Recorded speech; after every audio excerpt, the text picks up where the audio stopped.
ফেনীতে এই প্রথমবারের মতো শ্রী শ্রী জগদ্ধাত্রী পূজা উদযাপিত হয়েছে। কার্তিক মাসের শুক্লপক্ষের নবমী তিথিতে শ্রী শ্রী জগদ্ধাত্রী পূজা উদযাপিত হয়, যেটি ফেনীতে এইবারের মতো প্রথম অনুষ্ঠিত হয়। নমস্কার সবাইকে, ফেনী দিদি নিউ অ্যানাদার ব্লগে সবাইকে অনেক অনেক বেশি স্বাগতম। কেমন আছেন আপনারা সবাই? আশা করছি সবাই বেশ ভালো আছেন।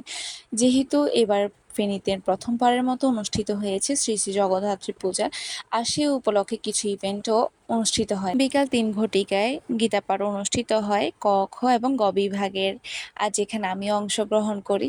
যাই হোক, সেখানে এক এক করে সবাই এত সুন্দর করে গীতা পাঠ করছিল, মানে কি বলবার, যে যারা উপস্থিত ছিল তারা খুব বেশি আনন্দর সাথে শ্রবণ করছিল। আর একই সাথে দুইটি উপাসনালয় দেখতে একটু অন্যরকম লাগলেও খুবই সুন্দর একটি ব্যাপার কিন্তু এর মধ্যে রয়েছে।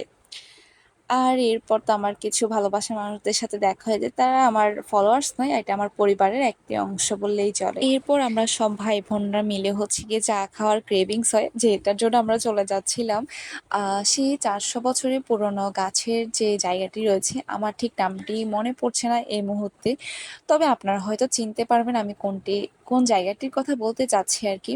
যাই হোক, দুই বোনে একসাথে করে যাচ্ছিলাম আর খুবই এনজয় করছিলাম। আর যেহেতু চারটা খুব বেশি ভালো লাগছিল, আর এখানে আমরা হচ্ছে গান করছিলাম, কি আর বলবো, মানে আমরা একটু হলে ভাই, আমরা গরিব সিঙ্গার হতে পারি, বাট এত খারাপ গাই না আমরা।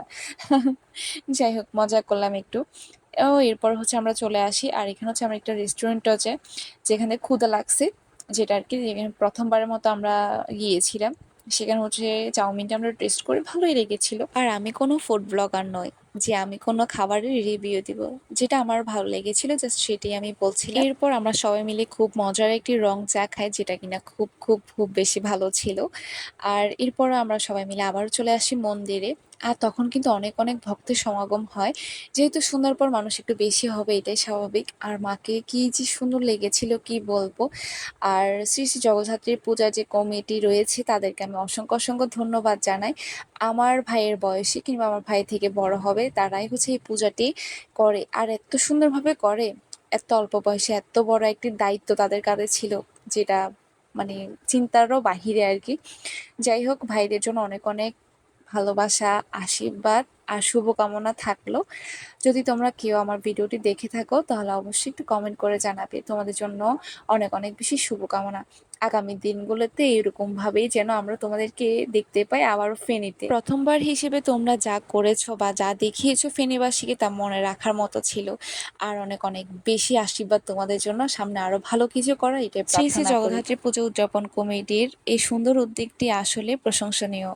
ধর্মীয় ও সাংস্কৃতিক ঐতিহ্যকে বুকে নিয়ে আপনারা যে নিষ্ঠা ও ভালোবাসা দিয়ে পূজার আয়োজন করেছেন, তাতে ভবিষ্যৎ প্রজন্ম অনুপ্রাণিত হবে, এটাই নিশ্চিত।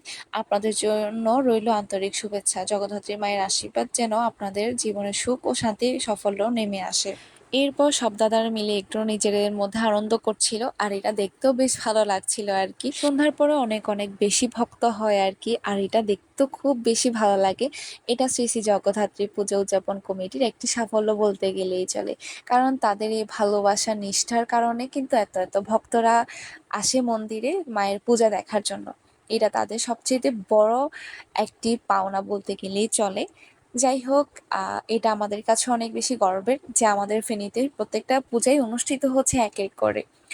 যাই হোক, আজকের মতো ভিডিওটি এখানে শেষ করছি। সবাই ভালো থাকবেন, সুস্থ থাকবেন। নতুন আরেকটি ভিডিও নিয়ে আপনাদের সাথে দেখা হবে। সে পর্যন্ত সাবধানে থাকুন। নমস্কার।